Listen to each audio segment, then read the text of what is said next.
विद्यार्थी मित्रांनो, तुम्ही या व्हिडिओमध्ये बघणार आहात वर्ग 8वी साठी math chapter number 6 factorisation of algebraic expression. त्यामध्ये आहे प्रॅक्टिस सेट 6.1 फॅक्टराइज आणि ते फॅक्टराइज आहे आपल्याला क्वाड्रॅटिक ट्रायनॉमियलचं करण्यासाठी. आणि हा 8वीला आहे, आपल्याला ओळख आहे. फक्त 12 एक्झाम्पल आहेत. नंतर हाच मुद्दा क्लास 9ला पॉलिनॉमियल टॉपिकमध्ये आहे आणि ह्याच मुद्दा वर्ग 10वी साठी क्वाड्रॅटिक इक्वेशन म्हणून आहे. सेकंड नंबर पूर्ण चॅप्टरच आहे त्याच्यावरती. म्हणजे आपल्याला इथं जर फॅक्टर पडायला शिकलो तर पुढे सोपं जाणार आहे. त्याच्यामुळे फक्त लक्ष देऊन बघा, तुम्हाला समजून जाईल, काही प्रॉब्लेम नाही. तर एक्झाम्पल नंबर फर्स्ट आहे x² + 9x + 18. आपल्याला हे सोडवत असताना उत्तरामध्ये जसं तसं लिहायचं x² + 9x + 18. आता हे क्वाड्रॅटिक जे ट्रायनॉमियल आहे त्याचं जे आपल्याला फॅक्टराइज करायचं आहे तर याची ओळख कशी करून घ्यायची लक्षात ठेवा. ह्याला आपण असं म्हणू शकतो क्वाड्रॅटिक टर्म, मिडल टर्म आणि हा झाला last term. Quadratic term, middle term, last term. दुसऱ्या लँग्वेजमध्ये आपण याला दुसऱ्या भाषेत असं म्हणू शकतो आपण याला फर्स्ट टर्म, सेकंड टर्म आणि लास्ट टर्म. हे झालं आपली त्याची ओळख. हे महत्त्वाचं आहे. आता त्याच्या पुढची स्टेप जी आहे ती लक्षात ठेवा. आपल्याला याची फॅक्टराइज करताना, ह्याचे फॅक्टर शोधताना, ह्या पूर्ण पॉलिनॉमियलचे फॅक्टर शोधताना आपल्याला काय करावं लागते. पहिली स्टेप, हे जी कॉन्स्टंट टर्म आहे, कॉन्स्टंट टर्म 18 आणि हा क्वाड्रॅटिक टर्म आहे, ह्याचा कोइफिशियंट किती आहे रे 1. ह्या दोघाचा मल्टिप्लाय करावा लागतो. मल्टिप्लाय कोणाचा करायचा आहे, ह्या कॉन्स्टंट टर्मचा आणि क्वाड्रॅटिक टर्मच्या कोइफिशियंटचा, जे कोइफिशियंट असेल त्याचा. मग या दोघाचा मल्टिप्लाय किती येतो बघा, 18 × 1 = 18. आता ह्या 18चे फॅक्टर काढायचे. फॅक्टर म्हणजे फॅक्टरच्या पेअर काढायच्या. तर कशा काढायच्या बघा, हा 1च्या टेबलमध्ये येतो 1 × 18 18. 2च्या टेबलमध्ये येतो 2 × 9 = 18. 3च्या टेबलमध्ये येतो 3 × 6 = 18. 4 नाही 5 नाही 6च्या टेबलमध्ये येतो 6 × 3 = 9च्या टेबलमध्ये येतो 9 × 2 पुन्हा 18च्या टेबलमध्ये येतो 18 × 1 आता जे हे पेअर काढलो तर आपण कोणत्या पेअर येतात, 18च्या फॅक्टरच्या येतात. तर मग आपण ह्या पेअरपैकी फक्त आपल्याला एकच पेअर महत्त्वाची आहे, बाकीच्या पेअर नाहीत. मग ती महत्त्वाची पेअर कशी शोधायची जर आपल्याला समजलं तर बाकी काही प्रॉब्लेम नाही. तर लक्षात ठेवा. तर या कॉन्स्टंट टर्मच्या पुढं साईन कोणता आहे लक्ष द्या. कॉन्स्टंट टर्मच्या पुढं साईन ॲडिशन आहे, प्लस आहे. मग हे प्लस आहे तर आपण या पेअरची प्लस केल्याच्यानंतर जर आन्सर मिडल टर्म एवढं आलं, ह्या पेअरपैकी ज्या पेअरचं ॲडिशन केलं आणि जर आन्सर 9 आलं, 9 नाही फक्त +9 आलं तर आपल्याला ती पेअर घेता येते, अन्यथा दुसऱ्या कोणत्याही पेअर घेता येत नाहीत.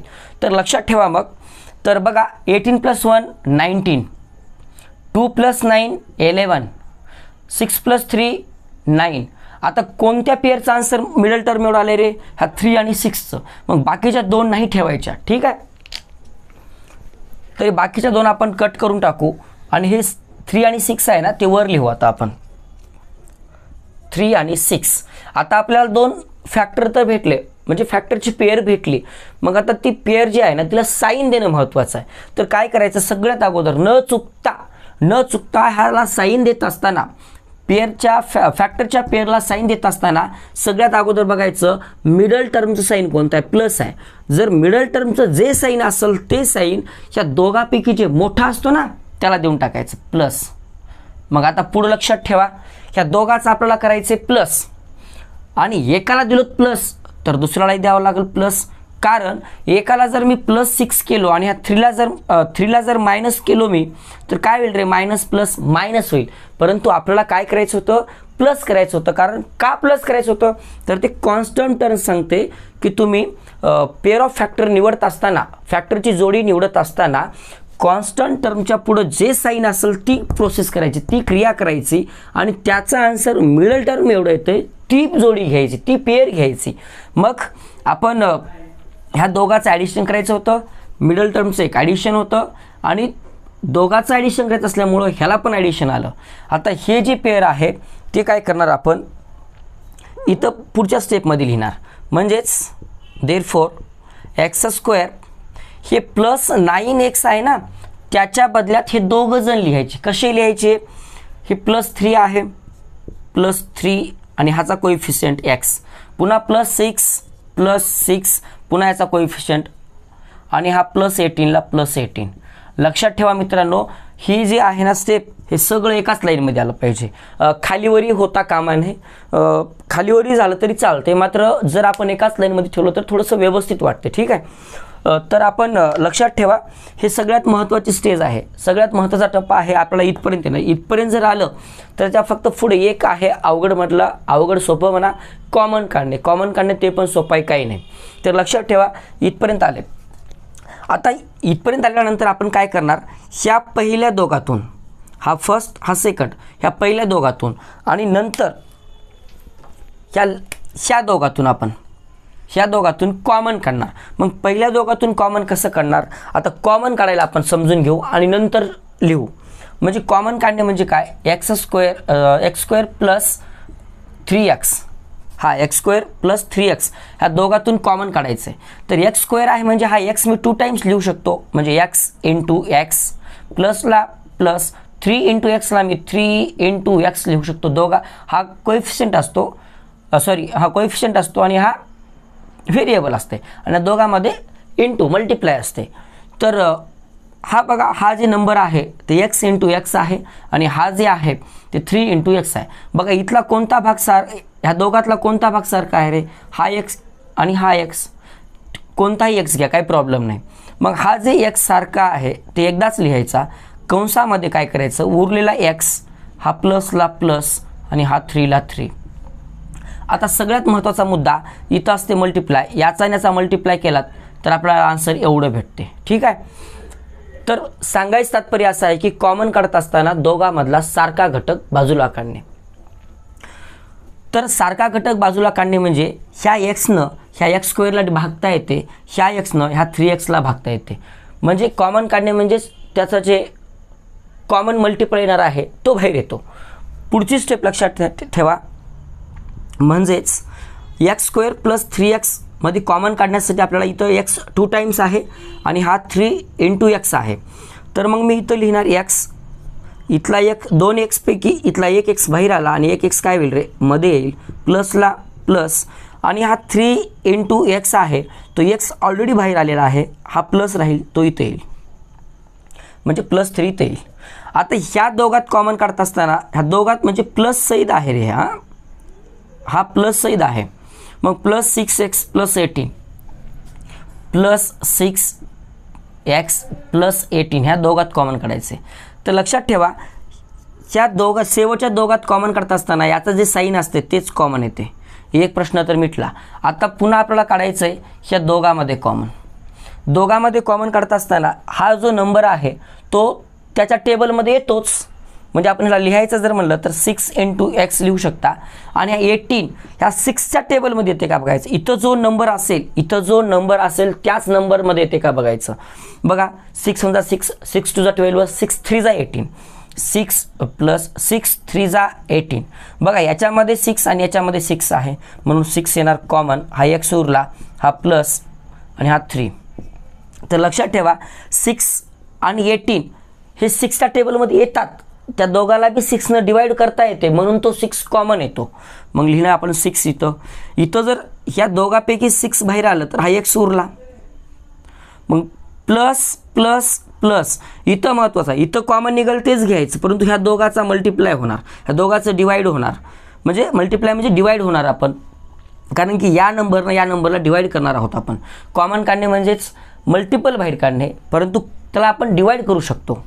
6 3 = 18, 6चा टेबल 3 पर्यंत मिळाल्यानंतर 18 आलं म्हणून त्याचा क्वोशंट लिहिलो. पुढं हे जर दोन तुमचे ब्रॅकेट सारखे जर आले रे तर आपलं समजून जायचं की जे आपण फॅक्टराइज काढत आहोत, फॅक्टर काढत आहोत कोणाचे, क्वाड्रॅटिक ट्रायनॉमियलचे, ते आपले बरोबर येणार आहेत असं समजून जायचं. आणि जर आपली ही जर पेअर जर चुकली तर समजून जायचं की आपलं कुठंतरी चुकले, मग पुन्हा करावं लागेल. ठीक आहे. तर लक्षात ठेवा, ह्या दोघं जर सारखे आले तर आपण त्याला एकदाच लिहिणार x + 3 आणि हे जे रिकाम टेकडे आहेत हे रिकामे त्याला एकत्र करायचं म्हणजे x + 6. आता हे लिहिल्याच्या नंतर हे झाले आपले फॅक्टर. शेवटी आन्सर लिहायचं therefore x² + 9x plus 18 is equal to x plus 3 आणि एक्स प्लस 6. अजून थोडंसं एक्सप्लेन करतो, नीट लक्षात ठेवा. आपण पहिल्या स्टेपमध्ये काय केलो, जे क्वेश्चन होता आपला जशाला तसा लिहिलो. नंतर पुढची स्टेप जी होती ती कॉन्स्टंट टर्मचा, त्या शेवटच्या पदाचा आणि ह्या वर्ग पदासोबत जे एक होता त्या दोघाचा आपण गुणाकार केलो. 18 × 1 = 18 आला. त्याच्यानंतर ह्या 18चे आपण पेअर काढलो होतो, 2 3 4 जे काही येतील ते. त्या पेअरपैकी कोणती पेअर निवडायची, कोणाची पेअर होती, फॅक्टरची पेअर होती. ती फॅक्टरची पेअर कशी निवडायची, तर या कॉन्स्टंट टर्म शेवटच्या पदासमोर साईन कोणता आहे प्लस, ते आपण पेअरची सम केलो, प्लस केलो, तर ते आन्सर जे आहे ते मधल्या एवढे येणं महत्त्वाचं होतं. मग मधल्या एवढे येऊ लागलं होतं 3 आणि 6 9. मग त्याच्या पुढची स्टेप जी होती त्याला साईन देणं महत्त्वाचं होतं. मग साईन देत असताना काय करायचं, फॅक्टरला साईन देत असताना ह्या मिडल टर्मचं जे साईन आहे त्या दोघांपैकी जे मोठा असेल त्याला देऊन टाकायचं. मग एकाला प्लस आलं, मग दोघाची तर प्लस करायची होती, एकाला प्लस आले तर दुसऱ्याला काय करावं लागेल, प्लस करावं लागेल. त्याच्यामुळे आपण काय केलो की प्लस प्लस देऊन टाकलोत. पुन्हा प्लस प्लस प्लस होते, 3 6 9 होते आणि दोघाचा मल्टिप्लाय केला तर 18 येतो. मग हे जे दोन टर्म होते ते मधल्याच्या इन्स्टेड ऑफ त्याच्याऐवजी आपण ठेवलो तिथं 3x + 6x. नंतर आपण पहिल्या दोघात आणि दुसऱ्या दोघात कॉमन काढलोत. आपण कॉमन काढताना काय करायचं असते, असा नंबर बघायचा की त्यानं दोघालाही भाग गेला पाहिजे. इथं हा x 2 टाईम होता आणि x 1 टाईम होता, इथं डिजिट कोणताही नाही. त्याच्यामुळे आपल्याला x कॉमन काढता आलं, इथला x इथं आला आणि इथला बाहेर आला होता म्हणून 3 इथं आला. हा प्लस होता तर प्लस कॉमन येईल. 6 आणि 18 6च्या टेबलमध्ये येतात म्हणून 6 कॉमन काढलो, कारण x इथं आहे मात्र इथं नाही, त्याच्यामुळे 6च कॉमन येणार. 6 कॉमन काढला, x इथं उरला, 6 3 = 18 इथं आला. मग या दोन जर सारखे आले तर आपलं फॅक्टरायझेशन बरोबर आलं, नसेल तर चुकलं समजायचं. मग आपलं इथं सारखं आले, सारखं आल्यामुळं आपण काय करणार, दोघांपैकी एकदाच लिहिणार आणि हे रिकामे एकत्र घेणार आणि आपले असे फॅक्टराईज झाले. शेवटी आन्सर लिहिताना अशा पद्धतीने लिहून टाकायचं आन्सर. ठीक आहे. आता आपण काय करू, एक्झाम्पल नंबर 2 बघू. Example number 2.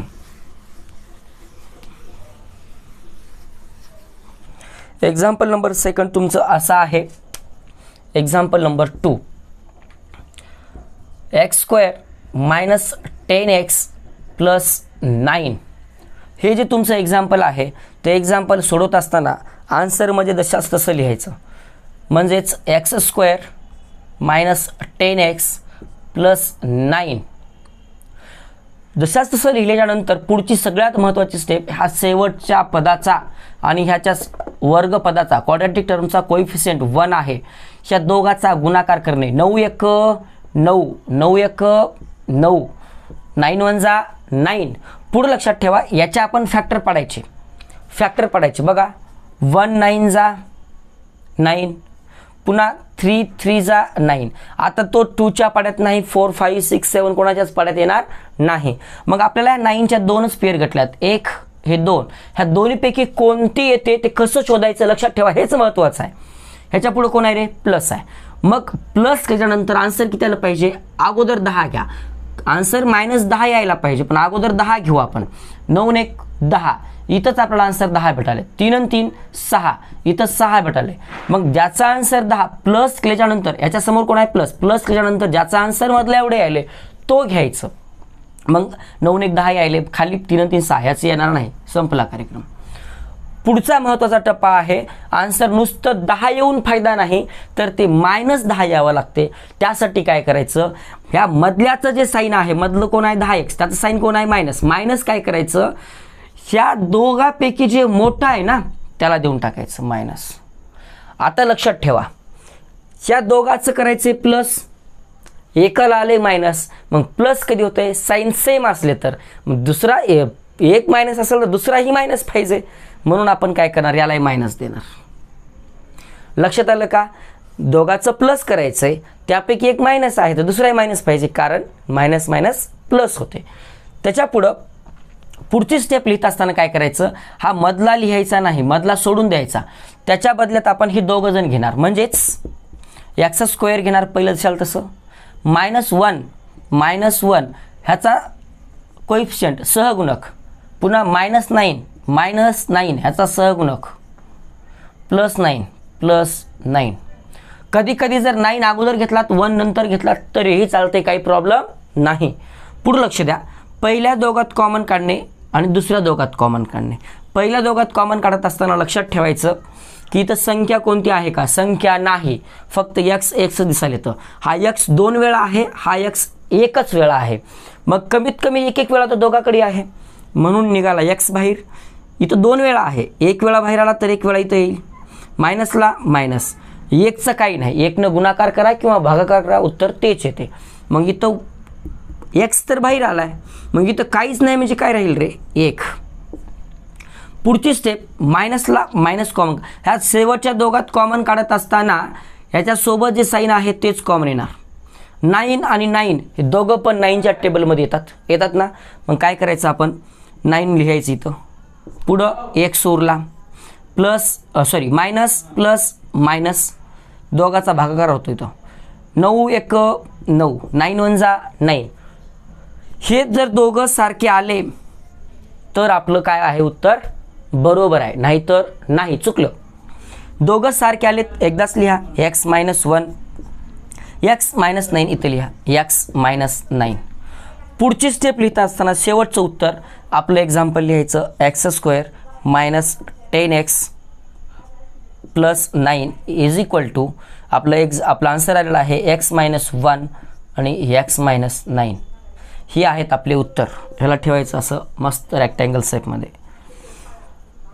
आता आपण अजून 2 एक्झाम्पल बघणार आहोत या व्हिडिओमध्ये, नंबर 3 आणि नंबर 4.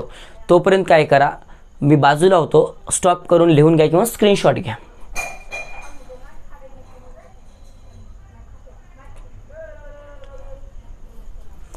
आता आपण बघणार आहोत 3rd एक्झाम्पल आणि 4 example.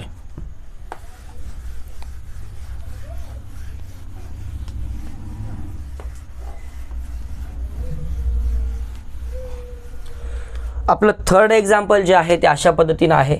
Number 3चं example, y² + 24y + 144. आन्सरमध्ये आपण काय करणार, एक्झाम्पल लिहिणार. आपलं काय आहे एक्झाम्पल, y² + 24y + 144. आपण हे क्वाड्रॅटिक ट्रायनॉमियलचे फॅक्टराइज करायला होतं आपण, याचे फॅक्टर शोधणार आहोत की क्वाड्रॅटिक ट्रायनॉमियल कुठून सुरू झाली. ठीक आहे, तर लक्ष द्या, क्वाड्रॅटिक ट्रायनॉमियलचे फॅक्टराइज करत असताना आपण काय करणार, हा कॉन्स्टंट टर्म आणि हा क्वाड्रॅटिक टर्मचा कोएफिशियंट 1 ह्या दोघांचं मल्टिप्लाय करणार. 144 1 = 144. आता आपण ह्याचे फॅक्टर लिहिणार. फॅक्टर लिहित असताना लक्षात ठेवा की आता 144 नंबर मोठा आहे, खूप मोठा आहे. मग ह्याचे प्राईम फॅक्टर फाडून सुद्धा आपण उत्तर शोधू शकतो, परंतु तो थोडासा अवघड जातो. परंतु आपल्याला माहीत आहे की रे 124 12चा स्क्वेअर आहे. इथं मी डायरेक्ट घ्यायलो, प्राईम फॅक्टर काढून आपण सांगणार नाही, थोडासा वेळ जाईल. त्याच्यामुळे आपण याचे लिहू शकता 12 आणि याचे 12. तशा पेअर भरपूर निघतील, मग आपल्याला शोधायला खूप वेळ लागेल. त्याच्यामुळे आपल्याला माहीत आहे 12 24 पण येते, दोघाचा मल्टिप्लाय 124 पण येते. आता दोघाला साईन द्यायचे. साईन द्यायचे असेल तर काय करायचं की मधल्याकडे जे साईन आहे ते मोठ्याला द्यायचं. आता मोठं इथं नाहीच, दोघे सारखे आहेत, मग दोघाला देऊन टाका. प्लस प्लस मोठ्याला द्यायचं होतं परंतु मोठा कोणीही नव्हता, त्याच्यामुळं काय केलं आपण, दोघाला सेम साईन देऊन टाकलो. आता हे जे 2 फॅक्टर आहेत ते इथं आपण घेणार. कशा पद्धतीने घेणार, y² हा मधला ठेवायचा नाही, +12 y ला y +12 y ला y +144. हे सगळं एकाच लाईनमध्ये येऊ द्या, थोडंसं व्यवस्थित वाटते. पुन्हा ह्या दोघात कॉमन काढायचं आहे आपल्याला, ह्या दोघात कॉमन काढायचं आहे आणि ह्या दोघात कॉमन काढायचं आहे. मग इथं y 2 टाइम्स आहे आणि इथं y 1 टाइम्स आहे. इथं 12 आहे परंतु इथं काहीही नाही, त्याच्यामुळं काही गरज नाही. हा y कॉमन येईल, मग इथला 1 टाइम इथं आला, 1 टाइममध्ये राहील. हा प्लसला प्लस, हा जो y होता तो बाहेर आला, हा 12 इथं येईल. मग प्लसला प्लस 12 आणि 12 हा जो 12च्या पाड्यात येईल आणि 144ला 12 डिवाइड करता येते, काही प्रॉब्लेम नाही, कारण की 12 144 होते. म्हणून आपण इथं 12 कॉमन घेणार, उरला y प्लस प्लस प्लस होणार. 12 144ला डिवाइड केल्यानंतर येते 12 आन्सर. हे दोन्हीही सारखे आले की आपल्याला समजून जायचं एक्झाम्पल बरोबर आलं. मग ते एकदाच लिहायचं, y प्लस 12 आणि y प्लस 12 हे रिकामे एकत्र घ्यायचे, y प्लस 12. आपलं आन्सर असं लिहायचं शेवटी, therefore y square plus 24y plus 144 is equal to y plus 12, second bracket आहे आपला y प्लस 12. हे झालं आपलं थर्ड एक्झाम्पल. आता आपण बघू फोर्थ एक्झाम्पल. फोर्थ एक्झाम्पल आहे आपलं 5y स्क्वेअर पुढं आहे प्लस 5y मायनस 10. आपण आन्सरमध्ये काय करणार, जे दिले एक्झाम्पल ते लिहिणार. आपलं एक्झाम्पल काय आहे रे, 5y square plus 5y minus 10. मी पुन्हा सांगतो, हे आहे क्वाड्रॅटिक ट्रायनॉमियल. याचे आपण फॅक्टराइज करणार आहोत, फॅक्टर शोधणार आहोत. फॅक्टर शोधत असताना ह्या लास्टच्या टर्मचा आणि ह्या क्वाड्रॅटिक टर्मच्या कोएफिशियंटचा मल्टिप्लाय करायचा. बघा इथं लक्षात ठेवा, हा प्लस आहे आणि हा मायनस आहे. इतकी वेळ सगळे प्लस होते, त्याच्यामुळे सांगायची गरज पडली नाही. प्लस मायनस मायनस, 10 5 जा 50, 10 5 50. मग आता आपण ह्या मायनस 50चे फॅक्टर शोधणार. आपण आता फॅक्टर शोधत बसणार नाही, मी डायरेक्ट पेअर घेणार की त्या पेअरचं जर सबट्रॅक्शन केलं तर आन्सर प्लस 5 आले. 10 5 जा 10 मधून 5 काढले, 5 उरले, तर आपल्याला प्लस 5 पाहिजे. मग प्लस 5 असण्यासाठी काय करायचं, ह्याचं जे साईन आहे ते ह्या दोघांपैकी मोठा असेल त्याला द्यायचं. मोठा आहे 10, परंतु ह्या दोघांचं मला सबट्रॅक्शन करायचं होतं, सबट्रॅक्शन. मग एकाला प्लस, सबट्रॅक्शन कधी होते रे, साईन वेगळे असेल तर. मग ह्याला प्लस आले त्याला काही मायनस येईल. लक्षात आलं, सबट्रॅक्शन कधी होते, जर साईन वेगळे असतील तर, साईन डिफरंट असतील तर. मग एकाला प्लस एकाला मायनस, प्लस मायनस मायनस, 10 मधून 5 काढले, 5 उरले. मग हे दोघं जण आता इथं घेणार आपण, म्हणजेच 5y square plus 10y minus 5y minus 10. पहिल्या दोघात आणि शेवटच्या दोघात कॉमन करणार. कॉमन काढत असताना इथं कधी नंबर आला नव्हता आतापर्यंत, आता आला आहे. बघा हा 5 आणि हा 10 दोघं पण 5च्या टेबलमध्ये येतात. मग झाला 5 कॉमन. हा y 1 टाईम आहे, 2 टाईम आहे, हा 1 टाईम आहे, आला y बाहेर. पुढं ह्या दोघा एवढ्यामधून उरले फक्त y, कारण की 5 बाहेर आला, y 1 टाईम आला, इथं 1 टाईम. प्लस 5 2 जा 10 म्हणून 2 येणार, y तर बाहेर आलाय, संपलं. पुढची स्टेप मायनसला मायनस. 5 आणि 10 हे दोघं पण 5च्या टेबलमध्ये येतात, लिहा इथं 5, उरला y मायनस मायनस प्लस 5 2 जा 10. बघा रे, हा ब्रॅकेट आणि हा ब्रॅकेट सारखा आला की नाही, ब्रॅकेट सारखा आला की समजून जायचं आपले फॅक्टर बरोबर आहे. मग y प्लस 2 ह्या दोघांपैकी एकदाच लिहिलो. हे रिकामे एकत्र घ्यायचे, 5y मायनस 5, 5y मायनस 5. शेवटी आन्सर लिहायचं 5y square plus 5y minus 10 is equal to y plus 2 5y minus 5. हे झालं आपलं आन्सर. तर मित्रांनो, आपण ह्या व्हिडिओमध्ये 4 एक्झाम्पल बघलोत. एकच व्हिडिओ बनवला असेल तर मोठा झाला असता, तुम्हाला बघायला कंटाळा आला असता. त्याच्यामुळे आपण 4 एक्झाम्पलचे व्हिडिओ बनवणार आहोत. आता पुढचे जे 8 एक्झाम्पल राहिले ते पुढच्या 2 व्हिडिओमध्ये तुम्हाला मिळतील. Okay, thank you for watching.